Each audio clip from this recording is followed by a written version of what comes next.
As you are all aware, mitigating the risk of spreading COVID-19 during the Congress requires the cooperation of all of us. In line with the COVID-19 prevention concept elaborated by our host country, Japan, and the Secretariat, I would like to kindly remind you of the following precautionary measures. Fill in the contact tracing information sheet found on your assigned table or receipt. Maintain at least 2 meters of physical distance from each other, when not seated at your assigned seats, and avoid gathering in groups. Wear your FFP2 masks at all times. You may only decide to take your mask off when you are given the floor. Do not attend the meeting if you are unwell. If you feel ill during a Congress session, contact the medical personnel stationed in each conference room. These measures are in place for the safety of all of us. I thank you for your support and attention, and you may now start your ancillary meeting. Thank you.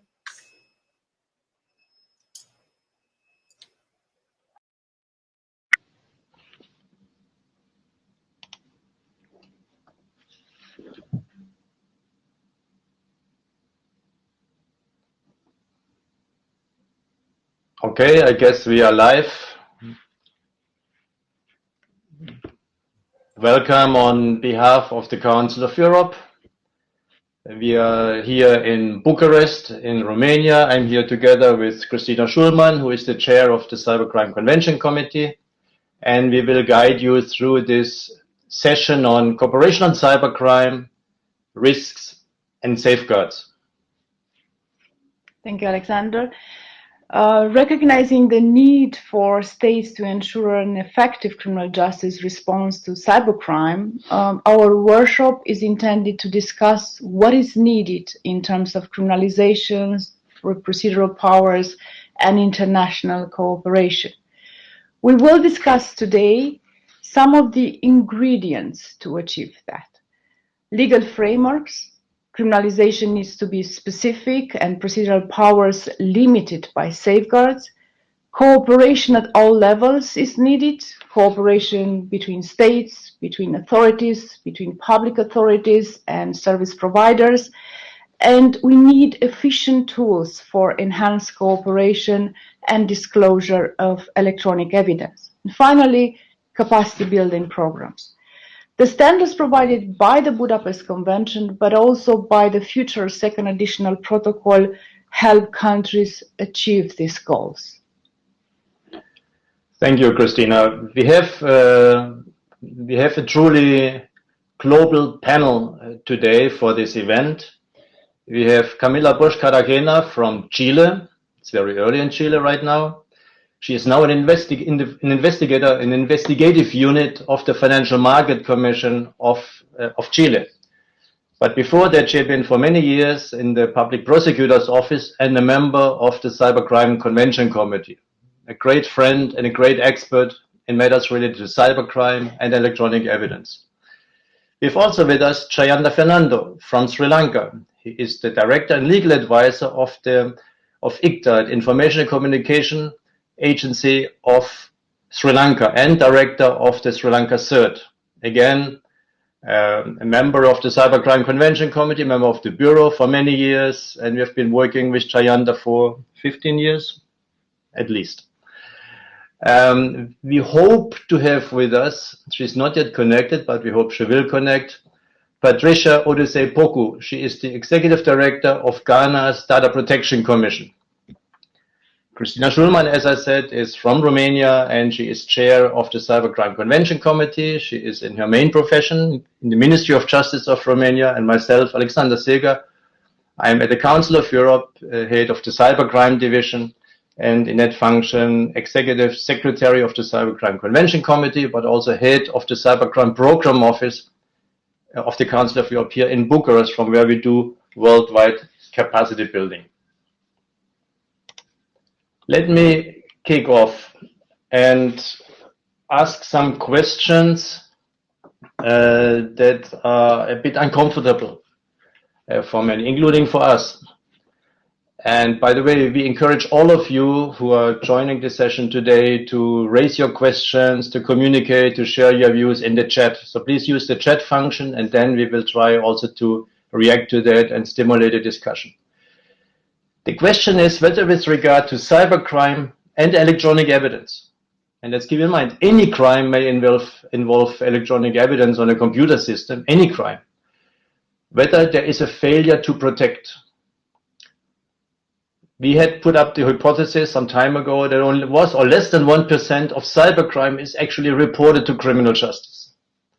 And of that 1% it is reported, 1% or less results in a conviction or in a court decision, in a criminal justice outcome. So if that is the case, how much convictions do we have? To what extent is justice served? And this is not even counting all the other crimes where evidence is on a computer system. So the question we have to ask ourselves, do we have a rule of law problem in cyberspace? Do governments meet their obligation, their duty to protect individuals against crime? Can victims expect justice? And what happens if we do not have an effective criminal justice response? Will the competency for that, will the primary response move over to national security bodies? And will the criminal justice response only be a residual response? And as we know, if powers shift over to national security bodies, the protections of the criminal justice system are not there in the same way. So these are questions we have to ask ourselves, whether this altogether represents a failure to protect and a failure to meet the obligation of governments to protect individuals against crime. So why is less than 1% reported to the criminal justice authorities or recorded by the police or by the criminal justice system? And a very blunt response we get from many, including cybersecurity experts or industry representatives who are being attacked, they say the criminal justice response is too complicated. There are too many safeguards. It's not efficient. It's useless. And many attacks against large players, against larger companies, against public institutions are not even considered a matter of criminal justice. The suspicion is that other governments are behind it, and therefore they're classified as matters of national security and never get into the criminal justice system. Many people in the private sector say, we don't count on anybody to help us. We use self-defense, or we don't report because it will damage our insurance. And if we are attacked, the insurance will pay. And from what is reported, why is so little then leading to a criminal justice outcome, to an adjudication? It's because the scale, the quantity, the devices, the users, the victim, it's mind-boggling. It's enormous. The technical challenges are extremely difficult. Virtual private networks, anonymizers, encryption, and so on. And then there is the problem of the cloud, where the powers of law enforcement stop at the border. If you want to get evidence from somewhere else, you have to work with the other government in the other territory. But where is the data? Why does another government have a role in that? If the victim and the offender are in my country, but simply for some coincidence, the server is somewhere else. This creates a huge number of complicated questions regarding jurisdiction, competences, and so on. Then many say, you should use mutual legal assistance. We know that's very complicated. If you need to have evidence, if you need to know who used a certain internet protocol address, and you use mutual legal assistance for that, and it takes 10 months to get it, the data will be gone. And then many are saying that the rules are too strict. Rule of law, data protection safeguards. And while courts are very strict when it comes to criminal justice, when it comes to national security, they grant governments a margin of appreciations. So again, the result of that is that the primary response of governments is through cybersecurity, national defense, and national security bodies. And the criminal justice response appears to be residual. So we have to do something about it. But we have to make sure that we don't sacrifice what we are aiming to protect, namely the rule of law, the rights of individuals, that we don't sacrifice that for efficiency. As we know, there are rule of law requirements for investigative measures that interfere with the rights of individuals. They must be prescribed by law. The law needs to be precise, clear, accessible, and foreseeable. The measure must pursue legitimate aim, must be necessary, must be proportionate. must allow for effective remedies, and subject to guarantees against abuse. So the key question is, the key challenge is, and this is what we want to discuss today, how can we provide for an effective criminal justice response to cybercrime and electronic evidence, and for cooperation at all levels with human rights and rule of law safeguards? This is what we want to discuss today, and Christina will give us the first elements of a response, the first ingredients of a response. And Christina. Of course, in that respect, a very important guidance is coming from the Budapest Convention on Cybercrime, which aim principally, as most of you probably know, harmonizing the domestic criminal law elements of offenses and connected provisions in the area of cybercrime. And this is based on conduct that has a certain level of agreement at the international level: illegal access, illegal interception, data interference, system interference. The offenses provided by the Budapest Convention are not recognized at the international level to be criminalized. Then providing for domestic criminal law powers necessary for the investigation and prosecution of such offenses, as well as other offenses committed by means of a computer system or relating to the use of electronic evidence of other crimes. And finally, setting up a fast and effective regime of international cooperation. This is, in short, the Budapest Convention. The concepts embodied in the Convention are technologically neutral, so that the substantive criminal law may be applied to both current and future technologies involved. And that's why the Convention, after 20 years, remains crucial in the fight against cybercrime. The impact of the Budapest Convention in terms of legislation is not limited to state parties or signatories or states invited to accede, currently 77. But a Council of Europe survey on the global state of cybercrime legislations concluded that not only parties have drawn on the Budapest Convention when reforming their legislation, but more than 140 countries had used it as a guideline or as a source for their reforms. Of course, much of this progress is due to the Budapest Convention and related capacity building programs. You also may know that now it's in preparation second additional protocol to the Convention on Cybercrime on enhanced cooperation and disclosure of electronic evidence. The Cybercrime Convention Committee, TCY, approved in June 2017 the terms of reference for the preparation of the second additional protocol. This came after a few years of preparatory work carried out by the Cybercrime Convention Committee. And in this context, the parties to the convention concluded that there was no need to amend the convention or to provide for additional criminalization through substantive criminal law provisions. They determined, however, that additional measures were needed to enhance cooperation and the ability of criminal justice authorities to obtain electronic evidence in order to enable a more effective criminal justice response and to uphold the rule of law. The measures provided by the second additional protocol will permit direct cooperation with service providers and other entities in other parties for the disclosure of information to identify suspects.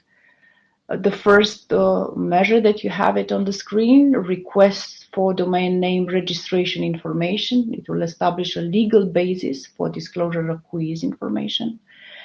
It will also ensure a basis for direct cooperation with service providers in other parties for subscriber information. The draft protocol is also providing for expedited forms of cooperation between parties for the disclosure of subscriber information and traffic data, giving effect to production order from another party, such a measure, but also expedited cooperation and disclosure in emergency.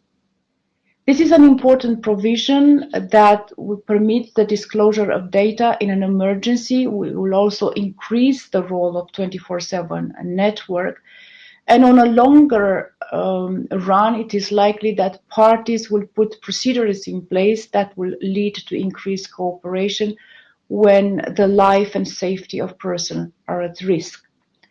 In addition, important measures such as video conferencing or joint investigation teams already available in other treaties for some parties will be available among all parties to the Budapest Convention and the second additional protocol.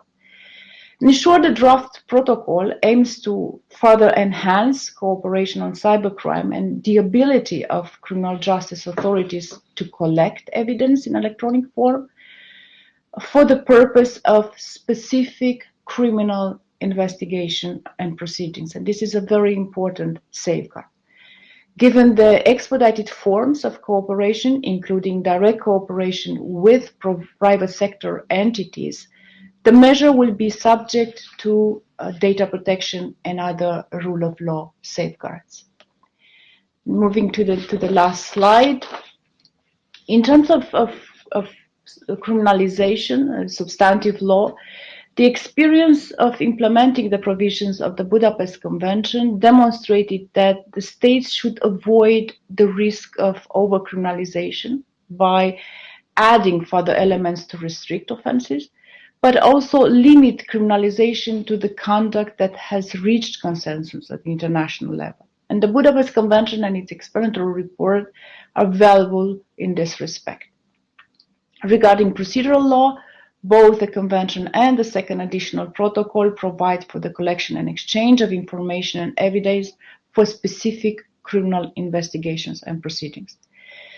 The establishment, implementation and application of powers and procedures related to criminal investigation and prosecutions must always be subject to conditions and safeguards that ensure adequate protection of human rights and fundamental freedoms. And Alexander already listed a number of these safeguards. The protocol will also have similar article as Article 15 of the Convention, which includes conditions and safeguards. And principles such use limitations, grounds for refusal have been built in different provisions. Parties may also limit or make subject to conditions the information to be disclosed. For example, parties may require to be notified when an order for the disclosure of subscriber information is sent directly to a service provider. So, recognizing that the requirement in many parties to protect privacy and personal data is extremely important to meet their constitutional and international obligation, the drafters of the second additional protocol decided to provide for specific data protection safeguards. In the end, the Budapest Convention and the second additional protocol promote a free and open internet where restrictions are limited to cases of criminal misuse. The protocol, as similar as the Convention, is a criminal justice agreement that is applicable to specific criminal investigation for which the disclosure of specific data is needed, and it certainly does not cover bulk collection of data or mass surveillance. And this is a very important message that we want to do today. Indeed. Had we just focused on the substance of the protocol, on the additional measures to be introduced, direct cooperation with providers, legal basis for access to who is data, cooperation in emergency situation, the protocol would have been available already 6-7 months ago. Yeah. The reason why we are taking more time and why we are really struggling very hard is because we want to make sure that these powers are limited by safeguards, including data protection safeguards. So we hope that in this protocol we will find a set of data protection conditions and provisions that will work for everyone. that will work for Ghana, for Patricia in Ghana, and for all other African countries that work in Latin America, in Asia, but it also work in Europe, United States, Canada, and other places. And this is the struggle that we have now. But we do hope that very soon we will find a solution, and that very soon this protocol that many are waiting for will become available. At this point, we don't see questions in the chat. Maybe people are all sleeping, or... Okay, let's hope. Please, if you have any questions, raise them in the chat. Anything you always wanted to know about the Budapest Convention, never dare to ask. Now you have a chance.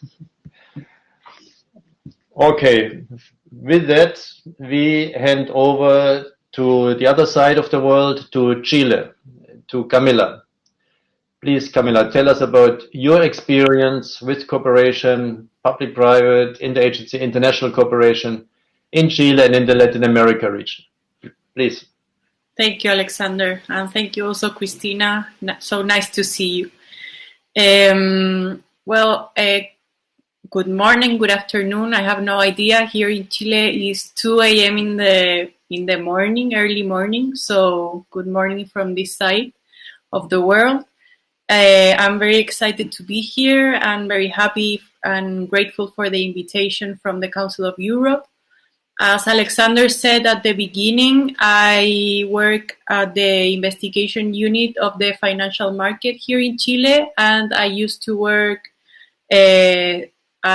last week I entered my job at the Public Prosecutor's Office at the cybercrime specialized unit, where I also participated in the TCY, in the Cybercrime Committee of the Council of Europe, and in the redaction of the second additional protocol of the Budapest Convention. So I am here to talk about the experience that I had in that area, especially in terms of the public-private and international cooperation when it comes to gathering electronic evidence and prosecuting electronic crimes or cybercrime. So to start, I will say that electronic evidence is no longer stored in devices, and that means that when a prosecutor sees, for example, a computer and needs to gather data for an information, for example, this computer is from the person that is being investigated, most of the times the prosecutor will not find the information that he needs in this computer that he is seizing, because now the electronic evidence is not longer stored in these devices, but it is stored in the cloud. Alexander was talking about the cloud earlier, and what he said is that we don't really know where the cloud is, or where this information that is supposedly in the cloud, where is really physically stored. So we have a problem when we need to achieve that information, that electronic data. Also, every person now uses applications in their smartphones, social network, or email accounts, especially now with the COVID-19 pandemic. We are all day long using our computers, working from home, and exchanging a lot of information between one another through computer means. This means that a lot of evidence is being formulated and is being exchanged, and now that information could be really valuable evidence for prosecutors. So having this in mind, we need to know how to gather this evidence and who to ask for this evidence, and that person is the service providers. The service providers, which means, for example, the ones that provide for these social networks or for these applications in our smartphones, or the providers of our email accounts, are private companies that store this information in their servers, and that could be the ones that could give us this information that is vital for our criminal prosecutions. So what we need to know is how to ask these providers for this information, especially when these service providers are not located in our own territory but are located abroad. And for countries like Chile or other countries in Latin America, this is most of the times these providers are not going to be located in our territory, and that is an issue that is very difficult for us because, as you will know if you work in the field, in order to gather evidence from abroad, from another country, you need to make a mutual legal assistance requirement. And this, in the terms of cybercrime, is a tool that we have known that is not efficient enough and is not quick enough, and this makes us very difficult to get the information on time in order to be able to use it for our criminal investigations. So as Christina was saying, this should be covered and it will be much more easier when we have the second additional protocol in place and we can all ratify it and make our life simpler. But for the time being, we do not have that tool, and that is a reality that all countries have to face. So in that set of tone and in that scenery is that I wanted to tell you all how have we faced these problems here in Chile, and also how have they been affronted by our neighbors here in Latin America. Next slide, please. Okay, so what can we do to get information from service providers right now with the tools that we have, and trying to avoid mutual legal assistance requirement, of course, without leaving aside the guarantees of the procedure and the guarantees of the people that are actually the owners of the information. There is a way to get information from some of the service providers located abroad. When I say abroad, of course, it's abroad from Chile because it's my experience, but it will be the case of many of your countries. So some service providers do cooperate with law enforcement agents in different countries through direct cooperation with these service providers. When these service providers do not cooperate directly with your country, you will always need to make your requests through mutual legal assistance requirements. But when they do cooperate directly with your country, then you should definitely use this tool.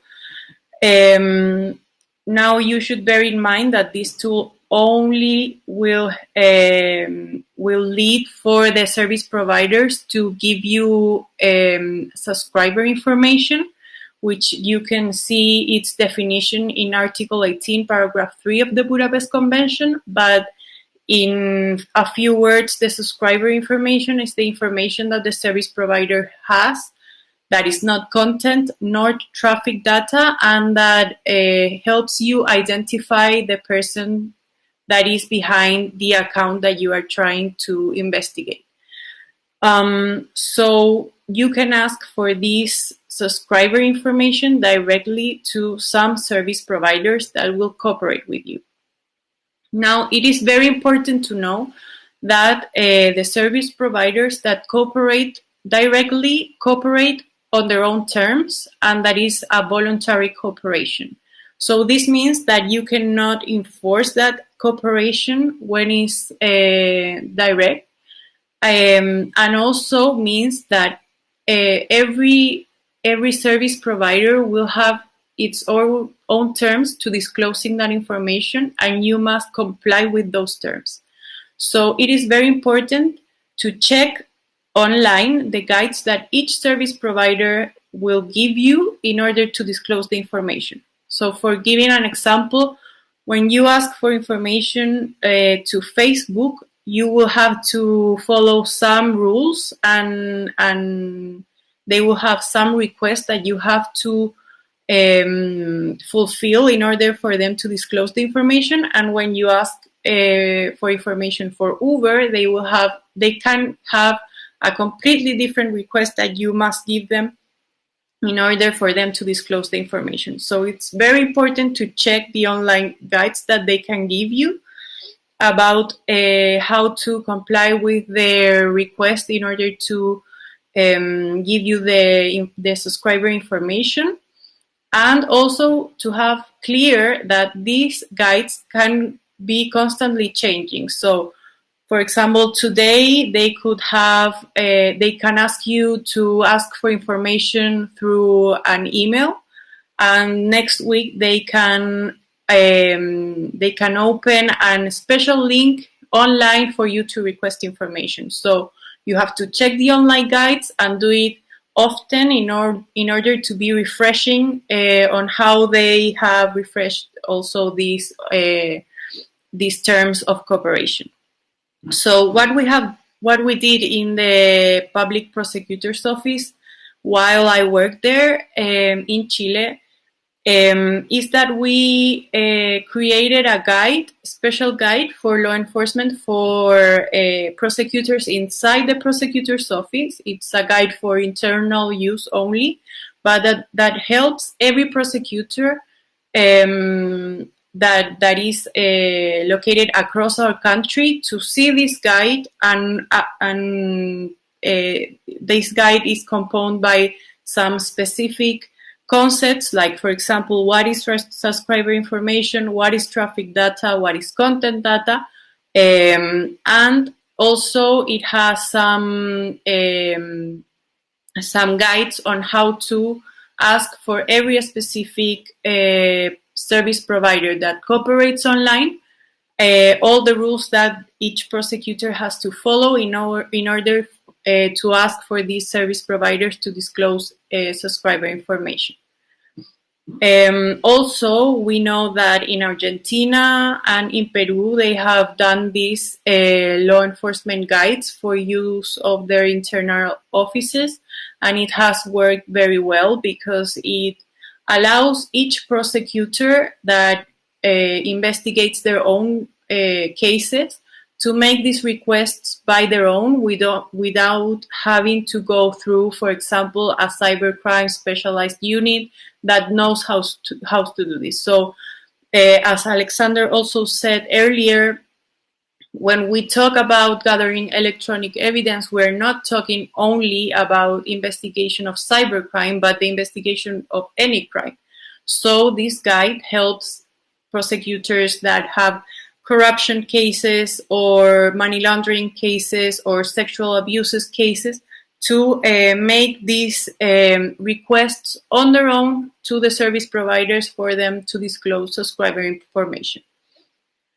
Also, it is very important to know, and I think that Christina and Alexander already said something about it. It's very important to know that when you are going to gather electronic evidence, this means subscriber information, traffic data, or content data, you must preserve that information first, because service providers are usually deleting information from their servers because of economic reasons or because of data protection laws. So when you know that you, as a prosecutor, you know that you will need some information, you need to preserve it right away. To preserve it, you have two options. You can use also the direct cooperation with service providers. When a service provider cooperates directly in a voluntary way to give you subscriber information, it will also cooperate with you with the preservation. But if you do not, if it's a service provider that does not cooperate with you directly, then you can use the 24/7 network of the Budapest Convention if your party is has ratified this very, very important convention. And you can use this network 24 hours, 7 days a week.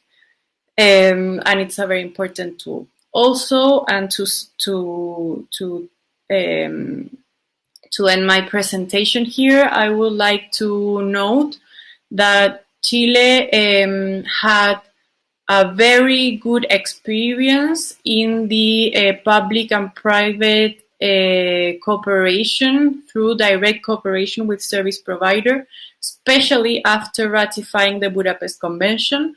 Because when you as a country accede the Budapest Convention, you enter an international and global community that trust each other, and that you understand that your country has certain standards that provide for service providers to be able to disclose the information safely. So the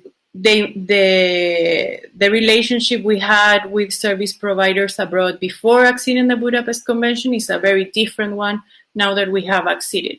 And that is something to bear in mind when you will need to ask for information through direct cooperation. So that is from my end. If you need anything, please ask in the chat, and if you have a question after the event has ended, you can ask through my email account. Thank you very much. I would like to thank again Alexander and Christina for this invitation, and well, open for questions.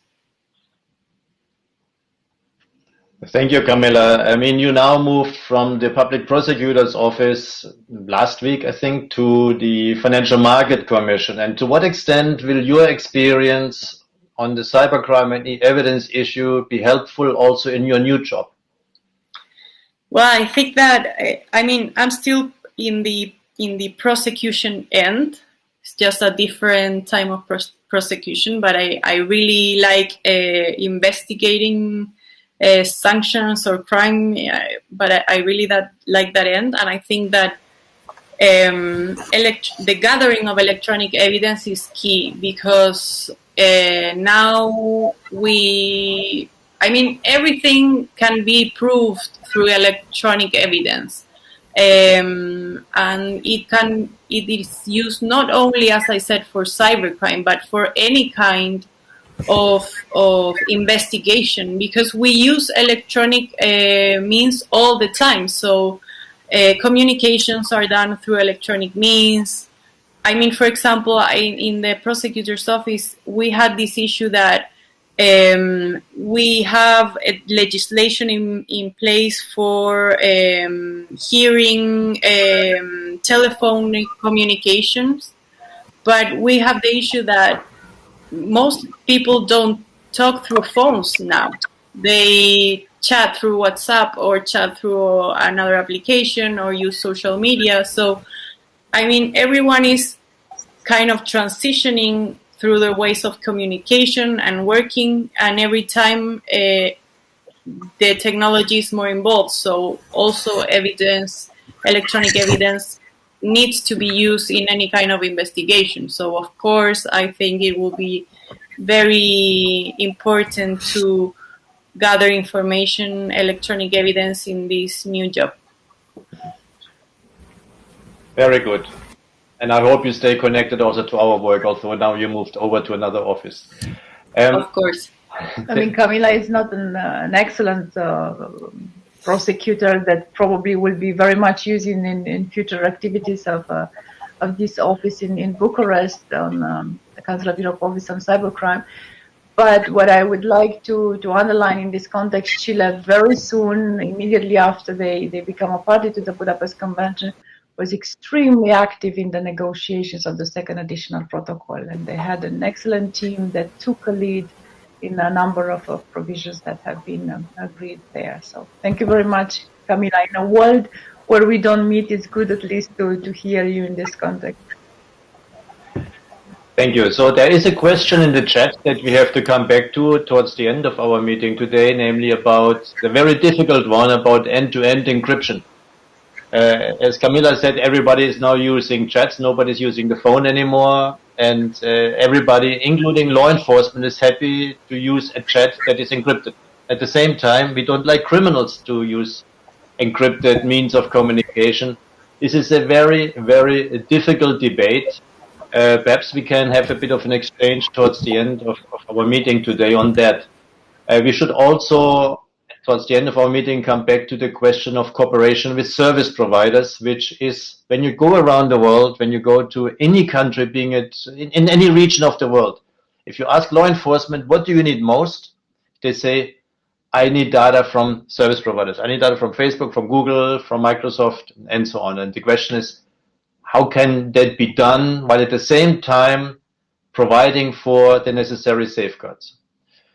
There is a question of whether we can have the presentation. Yeah, we'll try to make them available. Maybe Laura or Katie can help us explain how that works. Thank you, Barbara, for this question. Now we move from Latin America to Asia, and we have with us Jayanda Fernando, a very good friend, Director, Legal Advisor of the ICT Agency of Sri Lanka and Director of the Sri Lanka CERT, with whom we have been cooperating for many, many years, and we will continue to cooperate for many, many years. Jayanda, please. Hi, good afternoon. Good morning from Sri Lanka. Can you hear me clearly? Yes, very clear. Am I heard? Yes, you are very clearly heard. Oh, good. So thank you very much. Thank you. Thank you very much, Alexander. Thank you very much, Christina. So nice to see both of you again. At least remotely, we don't have the ability to meet and have our wonderful physical meetings yet. Thank you very much to both of you and the Council of Europe for putting this interesting panel discussion together at this 14th UN Crime Congress. It's also really so nice to see our old friend Camilla, who just spoke before me and covered so many dimensions here. So my presentation will cover something flowing from what the previous presenters did regarding the legislative frameworks, our road to the Budapest Convention, and how we have met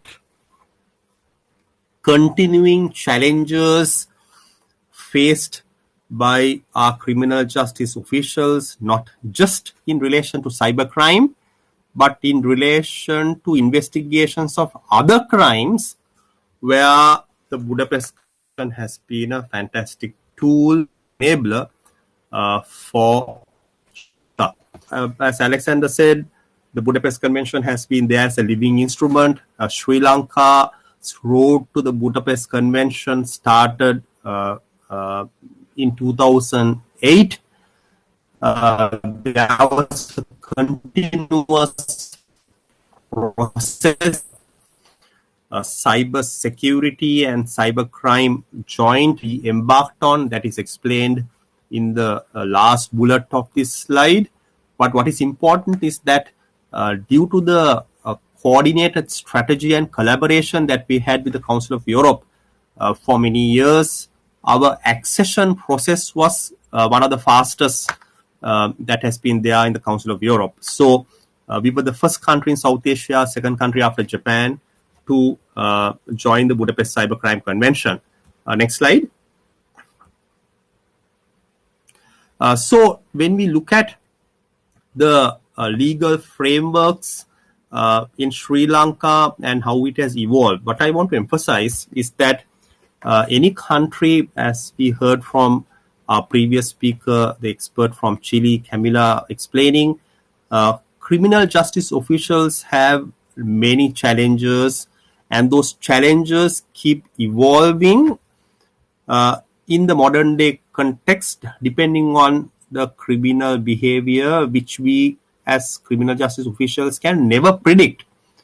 Law enforcement people, policymakers like me and Alexander and others, we can never predict what the criminals think. But what we can do is try our best to amend our laws, upgrade it from time to time to meet the present day challenges. So that is the important point I want to mention here. The Sri Lankan Computer Crimes Act of 2007 provided the baseline legal standard based on the Budapest Convention to do the necessary actions, including investigation actions that are required, not only for cybercrime, but other crimes where electronic evidence was involved. But there are a whole host of legislation that were amended over a period of time, including intellectual property law reforms, and then ICCPR Act that was brought in. And then further, based on the lessons learned from our engagement with the Council of Europe after Sri Lanka acceded to the Budapest Convention, what we realized is that law reform has to be done on a continuous basis. And one of the most recent amendments was the amendment to the Mutual Legal Assistance Act, where some of the elements that were covered in the third pillar under international cooperation in Alexander and Christina's fifth slide has now been addressed. So in doing that, I believe Sri Lanka was able to address many challenges it has faced over the period of time. Our accession to the Budapest Convention has resulted in better cooperation with service providers. The direct cooperation has been enhanced. But I want to emphasize that in addressing challenges, it has not been an easy journey. And we have seen these lessons that we have to kind of deal with as we go along. Especially one case that I want to emphasize is the benefit that Sri Lanka had through the Budapest Convention in the aftermath of the very tragic Easter Sunday bombing episode in Sri Lanka, where we saw spontaneous information under the Budapest Convention being facilitated through cooperation on a real-time basis with number of parties to the Budapest Convention. So I want to emphasize that through the legislative reform process, this Budapest Convention is an operational instrument that can help you deal with real-life problems. Next slide.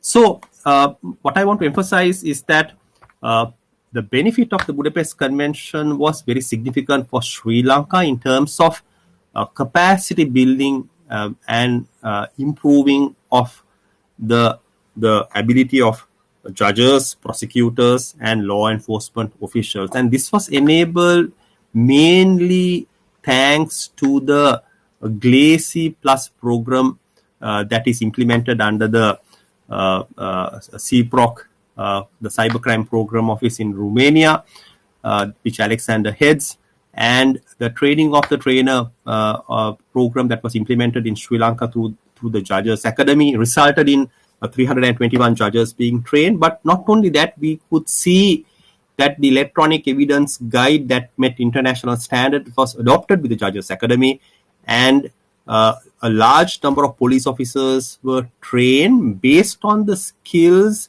that were brought in through enhanced capacity building under GLACY Plus for the CID cybercrime unit. So what we saw is that we were able to create a sustainable model in Sri Lanka through the Budapest Convention, where training, capacity building, and skills generated from that would flow down from the expertise to the ground level. That is the point I want to emphasize. That in turn resulted in what we like to call South-South collaboration, where Sri Lanka was able to share its expertise and lessons learned. Let's say, for example, with the Judges Academy in Nepal in 2007, and most recently in developing the legislation for Fiji. And I must say that we have not stopped at that. The Sri Lanka CERT, the National Center for Cybersecurity, is now being upgraded to the next phase of becoming a cybersecurity agency. And in that journey, we were able to, based on the performance under the GLACY Plus program, benefit from another instrument of the European Union, the Cyber for Dev program, where our capacity in this area is being continuously being developed. Next slide, and the last one. So, in conclusion, what I want to emphasize is that Sri Lanka's entry to the Budapest Convention and its benefit has been enormous. I want to emphasize these two countries which are considering this, their entry to the Budapest Convention. There is no other treaty available in this world at present that can meet these standards, including the safeguards that was pointed out by Christina. Now, the safeguards are being further enhanced under the second additional protocol.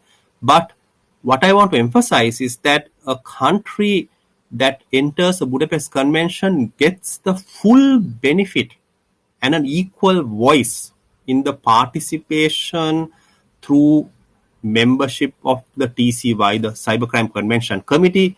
And if you immediately become a state party, then you get to benefit from even participating in the protocol drafting plenary and learning from them, even if a country is not able to devote resources to actively participate. We learned a lot from all that engagement in the last few years. So what I want to say in conclusion is that participating in the TCY and being in the Bureau, we have learned that the Budapest Convention is a living instrument. It has evolved over a period of time through guidance notes and through the additional protocol that it will be finalized soon to meet the contemporary requirements of criminal justice authorities that needs to be addressed immediately. So we have an equal voice in participating in developing all these instruments. And in conclusion, what I want to say is that as a lessons learned from taking part in the protocol drafting group and protocol drafting plenary, we have in Sri Lanka been able to formulate a new data protection legislation meeting the standards required that will enhance our ability to do not only direct cooperation but real-time evidence gathering and become a more active participant in dealing the global threat against cybercrime. So with that note, I just want to thank you, Alexander, Christina, and the Council of Europe and the UNODC colleagues for arranging this presentation and for enabling this live participation in an effective manner. Thank you very much. Thank you, Chayanda. Christina and I came to Sri Lanka the first time, I think it was 2008, 13 years ago. And it's not now to underline our long-standing cooperation, but to say that when we talk about capacity building from the Council of Europe side, we are not talking about a one-off event, to go somewhere and do one workshop with foreign experts and then we leave and you never see us again. This has been a long-term cooperation and a long-term capacity building effort. And we are, of course, grateful to have Chayanda, but also now increasingly many other institutions and people in Sri Lanka working on this to develop sustainable programs, sustainable training for judges and so on. But then also to take this further. We are not claiming that all the experts are sitting in Europe or in North America and everyone else is at the receiving end of such assistance. Now, for the last few years, Sri Lanka has also been a hub. We've been using this hub function under the GLACY Plus project, where Sri Lanka is a hub, sharing experience with other countries of its region. And we can support Sri Lanka in supporting other countries if necessary. But many of the things you now do on your own initiative. I mean, Fiji was very much driven by you people in Sri Lanka, similar for Nepal, and other countries. So this is, I think, an important perspective that we have to look at: long-term capacity building, sustainable programs, and sharing experience, making countries that have gone through this process, sharing experience with other countries of their respective region. So thanks a lot, Jayanda, and it's great to have you today. And perhaps to add to that, indeed, Sri Lanka is an excellent example in many respects, not only in capacity building, but also providing and sharing their experience with other countries. But also what is important is that this implementation of the Budapest Convention and developing a very comprehensive legal framework, you do it in steps. So first, it was adopted a law that implemented basic standards of the Budapest Convention, and then over the years you refine the legislation by adding criminalization of child pornography.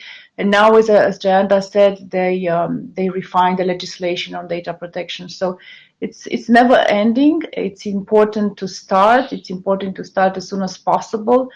And in light of this UN treaty process, it's a very important message that we want to deliver today. Do not stop legal reforms. They have to start as soon as possible, because it's the basic starting point to provide a criminal justice response to cybercrime. And then over time, in any case, based on experience, learning also from other countries, the next step and the next step, and refining the legal framework, it's an important aspect.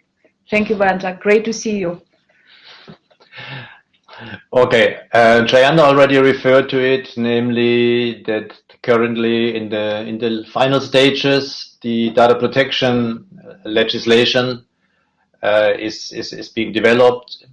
This issue has come up in many countries over the years, that yes, we are prepared to enact criminal legislation on cybercrime and procedural powers for electronic evidence, but we also see the need to reconcile it with the rule of law safeguards, and therefore we need also data protection legislation. It is no coincidence that many countries that we're working with under the Budapest Convention also work on data protection, and quite a number of them have also joined the Convention 108 of the Council of Europe, the Data Protection Convention 108, which last month, 2 months ago, in January, had its 40th anniversary. And of course, there is a new amended Convention 108 Plus, which modernized the Convention of 1981.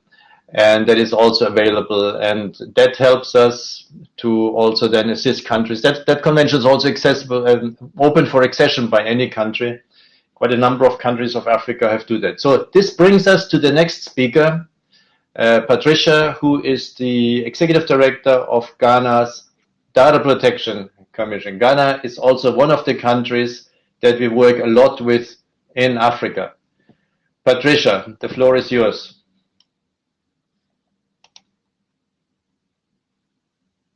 Hello. I'm not sure to say good morning or good afternoon, but wherever you are, I say hello. So the Ghana Data Protection Commission is part of our GLACI Plus support system in Ghana that works to prevent crime, international cooperation in Ghana.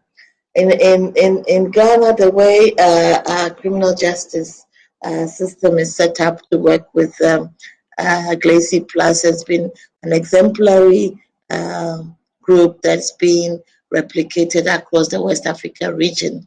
We have a top-level, state-level technical working group that brings all the key stakeholders together, including our Data Protection Commission that represents nationally on that technical working group, to look at all the whole crime prevention process in a holistic way. So we work with criminal justice, the police, the military, cybersecurity team, and many more other groups, even immigration and National ID group, all form a technical working group that think holistically about what action needs to be taken to address the requirements of the Budapest Convention locally. And I think the system we have here works so well that it's being replicated across the West Africa region. But my comments on how the process of looking at criminal crime prevention, how that aligns with data protection globally has been quite slow. And I'm glad to see that in many of the presentations we've had this morning, there's been a good reference to the need to protect and safeguard data in the process of crime prevention. The Ghana Data Protection Commission has been set up to work clearly with these groups to make sure that happens.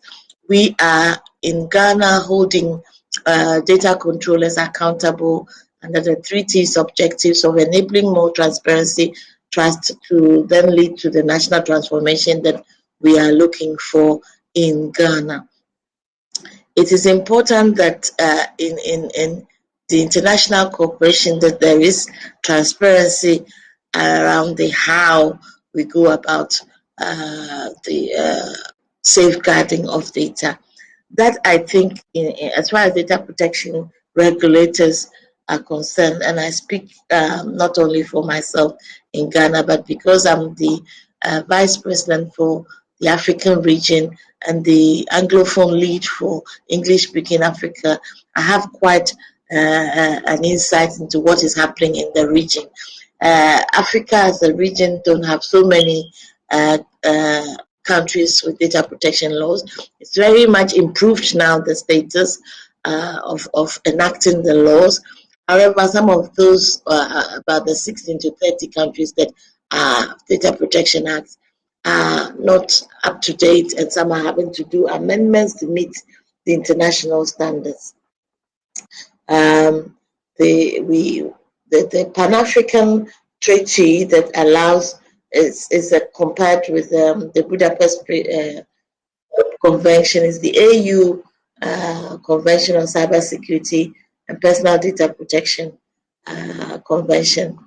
This is the convention that is trying to get Africa to also have a standard that will improve consistency of practice across the region. However, only 4 African countries have actually ratified this convention. That presents a bit of challenge for the African region in the sense that many African countries are doing their own thing as far as crime prevention is concerned and safeguarding data is concerned, and that presents a challenge for international cooperation within the region.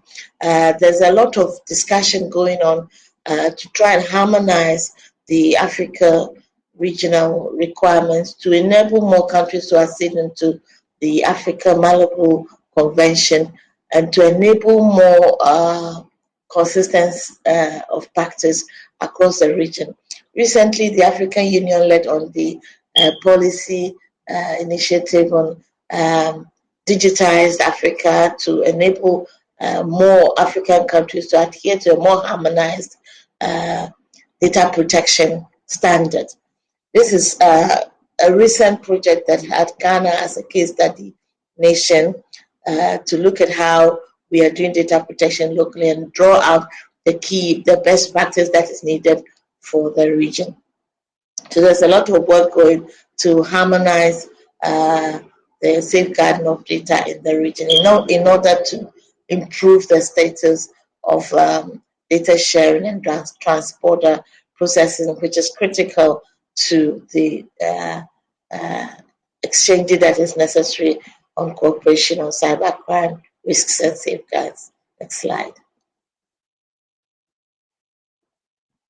So the focus of Africa in trying to achieve this is to promote accountability mechanisms across the regions, looking at increase of independent national data protection authorities with legal and institutional frameworks that meets the set standard.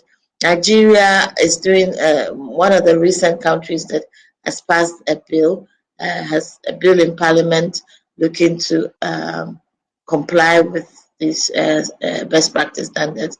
Uganda is also doing a lot. These are examples. Kenya has recently passed the Data Protection Act and is now establishing a supervisory authority to enable a standardized accountability mechanism that aligns properly with the criminal cybercrime and risks and safeguards that is necessary to standardize operations in the region. So we are looking for a regional privacy framework that gives us that standardized approach to deliver. And Council of Europe has done a lot of work with African countries, especially in the West Africa region. We have a lot of support from the GLACY Plus team, and in 2019 they supported Ghana to have the very first regional conference in Africa, bringing together experts in the African region and internationally to discuss what is absolutely necessary in order for us to have a higher status of uniform and standardized operation in the region. That really helped to enhance the profile of data protection in the region. We're also looking at other ways of enhancing collaboration in the region with support from our international partners. We are looking at making the Convention 108 Plus a standard for up-and-coming data protection legislations, which for us, it puts us in a very positive light, because if the laws don't exist, then at least you can start on the right footing. So we're getting a lot of support from the Council of Europe to help African nations to set up their legislation framework to standardize and be in harmony with what the international best practice is. We're looking at trusted cross-border flow across the region, and there's several discussions on different fronts, and for different reasons, even to enable trade, free flow of trade across Africa, and also to prevent crime. So all of this is happening in Africa at the moment, and we're hoping to improve the status of compliance in the coming years. Next slide.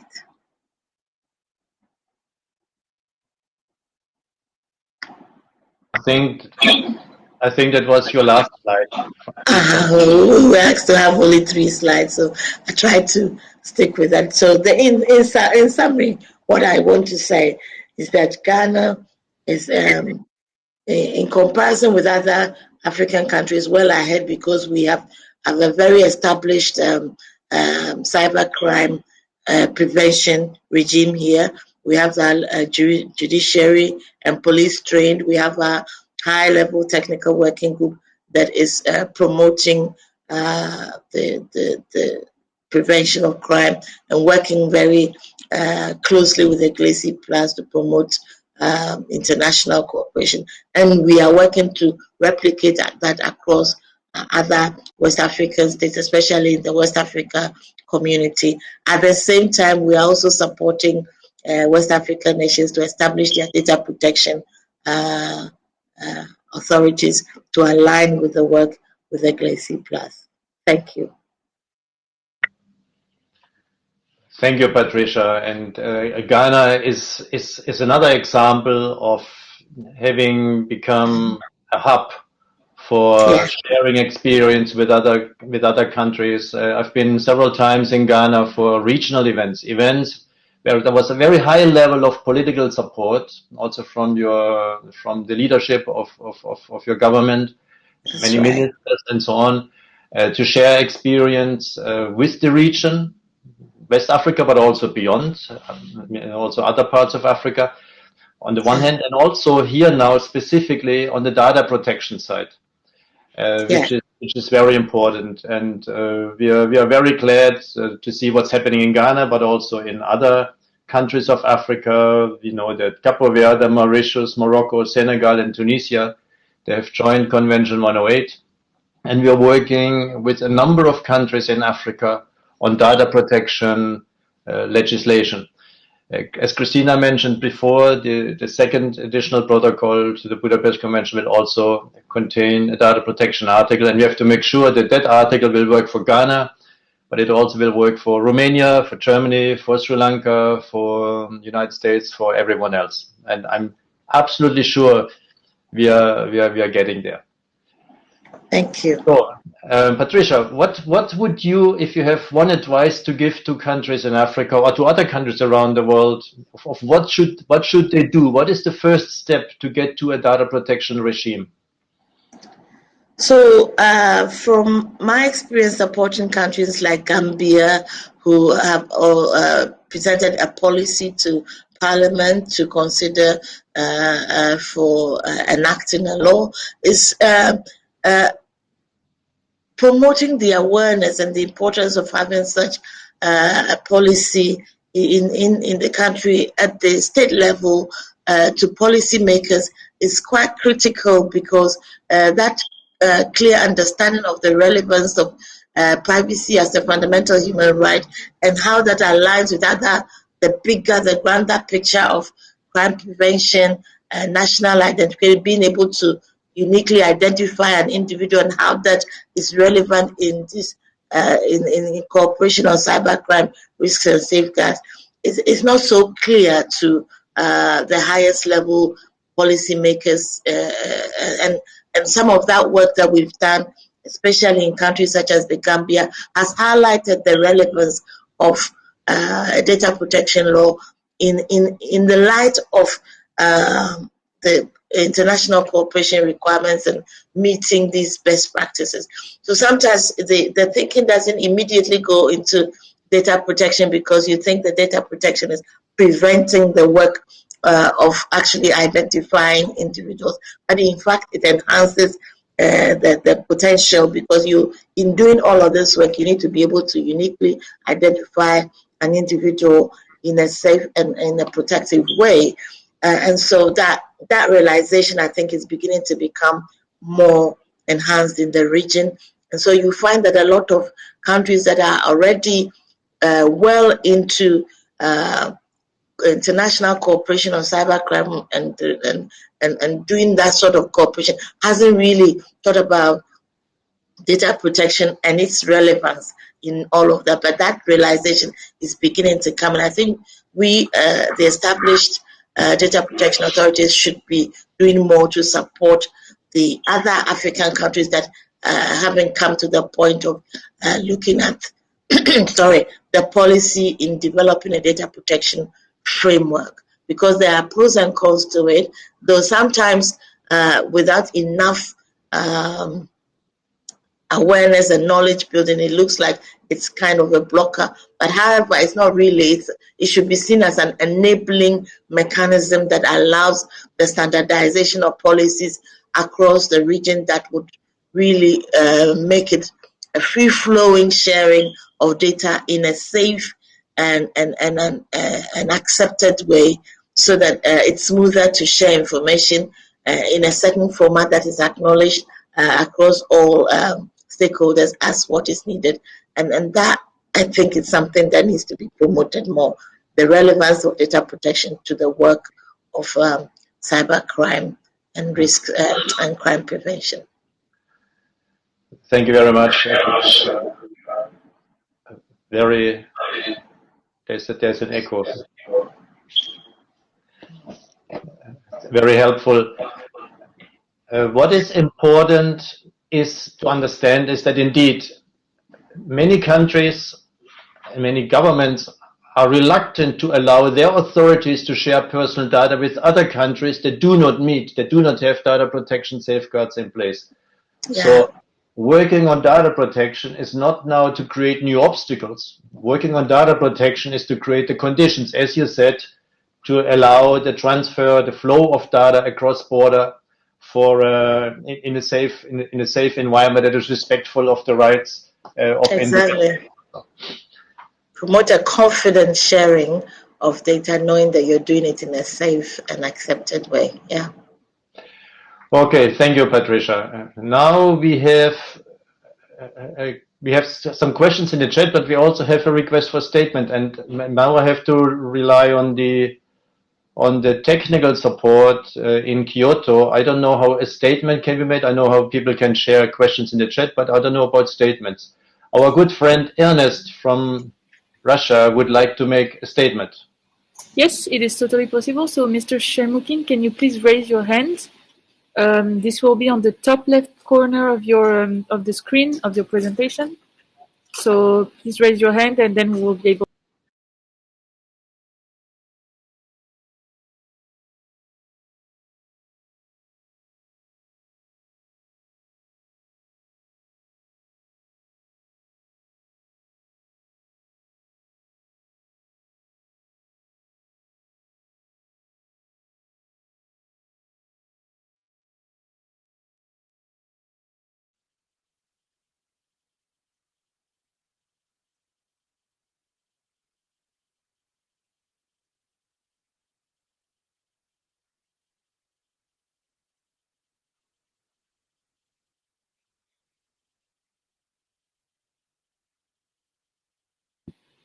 Mr. Shermukin, you can now speak if you want.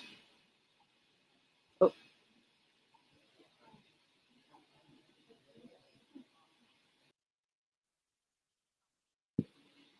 We cannot hear you. Mr. Shermukin, we cannot hear you.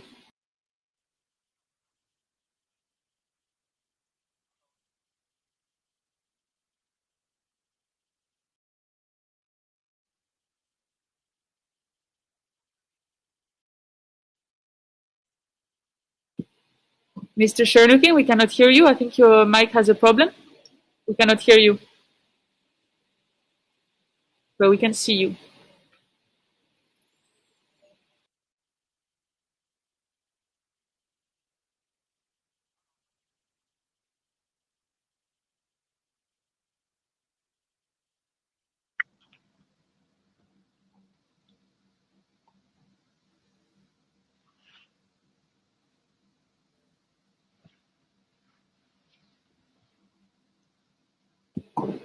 I think you will have to change the setting on your Google Chrome, because now we cannot hear you. Or you can go into the settings sections at the bottom of your page and maybe try to change the mic connection, so from where your mic is coming. Maybe this is the issue. Ernest, we would love to hear you. We very much believe in the freedom of speech. Alexander? Yes. Can you hear me? I can hear you now. Yes, please. Oh, very good. Very good. It's a wonderful. I am trying to switch on my video image. We can see you as well. We can see you. We can see and hear you. Beautiful setting. Please go ahead. Картинку можно включить мою? All right. Sorry for troubling. Sometimes it is quite difficult from the extremely windy Moscow. Right now it's -18 Celsius, strong winter. There is no complete climate change in our country, unfortunately. But it does not prevent the cyber criminals to work actively in our own national territory. That is our strategy, probably. I would like to say good morning to our Alexander and Christine, my big friends. Good afternoon to someone, or good evening, depending on the time zone. We would like to ask that you raise quite important issues there, and would like to thank you for extremely productive conversation, both from the sides of the speakers and from the sides of the panelists. Alexander, we completely agree with you that the number of issues you touch upon during your presentation are extremely numerous, pending ones for the whole world society. And precisely you touch upon the issues regarding the state-private partnership, on the issues of disclosure of subscribe information and traffic data. Certainly, we're completely shocked by your statistics that only less of 1% of the cyber criminal activity should be adjudicated. That is just figures quite far from desirable for us. Everything just that stress upon the necessity of the maintained conversation. In this case, we are wondering regarding the elaborating of the additional protocol. And first of all, we would like to congratulate both Christine and Alexander for finalizing or close to the finalization of this treaty. We hope that this treaty would be more effective and successful than the mother treaty, I mean the Budapest Convention. We know that that is your baby, and you dedicated many years of elaborating of this second protocol.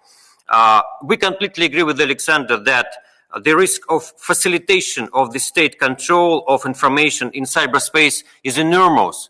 And what we see right now as one of the 2 or 3 IT giants do control the whole world society on the cyberspace. Unfortunately, I would like to avoid of that. So the question is regarding the second additional protocol, probably both to Christine and Alexander. You see, as in the Budapest Convention, we noticed that there is a limited number of the reservations to the precise article, so precisely to the Article 32B, you know our concerns. And we do follow the elaborating of the second protocol as an observer, and notice that in the draft you put the limited number of the reservations to the multiple number of the articles on the second protocol as well, regarding the state-private partnership and regarding with the business control. So the question is, why so? The first one. And the second question is, you know that in the future, in the real future, in May, the process of the elaborating of the UN Convention will start. Will you, I mean the Council of Europe Secretary, participate in the UN Convention elaborating, if the Council of Europe Secretary gets an invitation to participate? Thank you, Alexander.